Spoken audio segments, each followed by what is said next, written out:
Australians have been warned to stay alert online after scammers have been caught impersonating Australian tax office workers on social media. Fraudsters have been seeking out complaints in the comment sections of platforms like Facebook and Twitter and Instagram. Then, using fake profiles, they're responding to the potential victims. Then, after earning trust, the criminals ask taxpayers for their personal information. So is it even possible anymore to tell what's real or fake online? And how can we better protect ourselves from these online crooks, so many of them? Yeah, for more, we're joined by digital specialist and author Joanne Orlando. Good to see you again, Hi, Jo. Hey, guys. Spotting scams, gee, it's getting harder and harder. How can you trust what's real and what's fake? I haven't paid a bill now for about 3 years because I just think they're all fake. I think you're doing the right thing.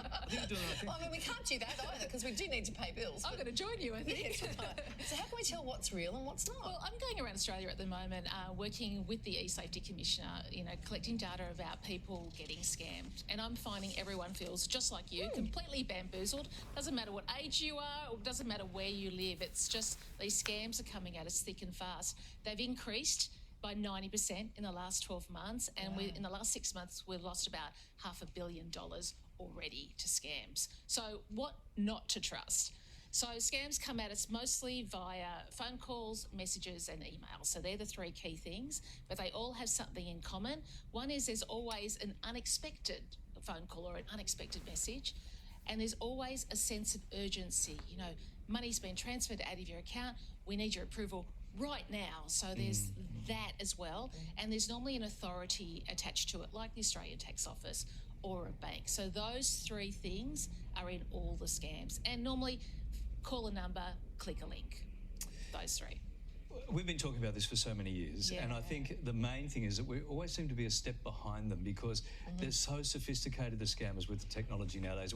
Are we getting closer, or are they just getting smarter and faster and with more at stake? Yeah, I hate to say this, but they're getting a lot smarter. So we've heard a lot about AI in the media the last couple of weeks. So now we can all go on, our laptop or our phone and just go on to AI and put in whatever we want. And the thing about AI is that it replicates people's conversation and typing styles. So this is all a scammer would need to do. Get out their phone, go onto the website, it's free, say, write me an email from a bank manager to a client, say $10,000 is at risk, make it sound very, very urgent. They need to contact this number, write it in 2 paragraphs. 20 seconds later, the email will come out. Wow. They copy and paste it into their list of hacked email addresses that they bought from the dark web, send it off. That process, probably 60 seconds from start to go. So you can see now we're probably going to be really kind of bombarded. And if they send it out to 10,000 addresses, they only need a 1% hit rate to make money, right? Well, millions are sending to millions of time, aren't they? That's right. There's no cost involved for them. So last week we heard about a Melbourne couple. They lost $100,000 to a very advanced text scam. They thought they were doing all the right things. Yeah. So the couple got a text message from their bank saying that $5,000 had been taken out of their bank if they didn't approve it, to ring the bank straight away. So they had these texts before, but what had happened was it wasn't a real bank text, but it had slotted into previous texts that they had received from their bank that were real. So they thought it was true, and then they ended up losing nearly $100,000. So what happens? Well, the scammers didn't have the bank's phone number. What had happened is the scammers had called their contact name, had the bank's name in it. So all your phone does is it's just kind of searching. It knows that name, so it slotted that text in with the other messages from the sender with that name. So it's kind of really simple. So don't think it just because it's coming from the same number. It's not really. I'm considering going back to paper bills and everything. You know how we did everything online? But sometimes I'm going back to get that option anymore. Right.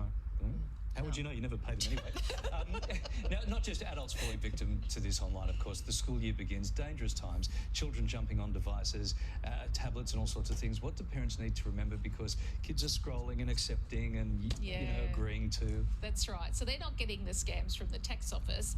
So the scammers know where to hit our vulnerable points. So with kids, it's about they don't have enough money. So there's always scams around buying cheap tickets or cheap designer goods or upgrading a new video game cheap. So there's a lot of those. So parents need to kind of make their children aware. And then the other thing that scammers target with young people is their embarrassment factor. You know, we know this is how sextortion scams start. So much to look out for. So it's those two things. So just make your children aware of that. Thank you, Joe. At least we think you're Joe. It's hard to know with AI nowadays. Good to see you. Great information. Have a good day. Pinch her and see if she yelps. I better go.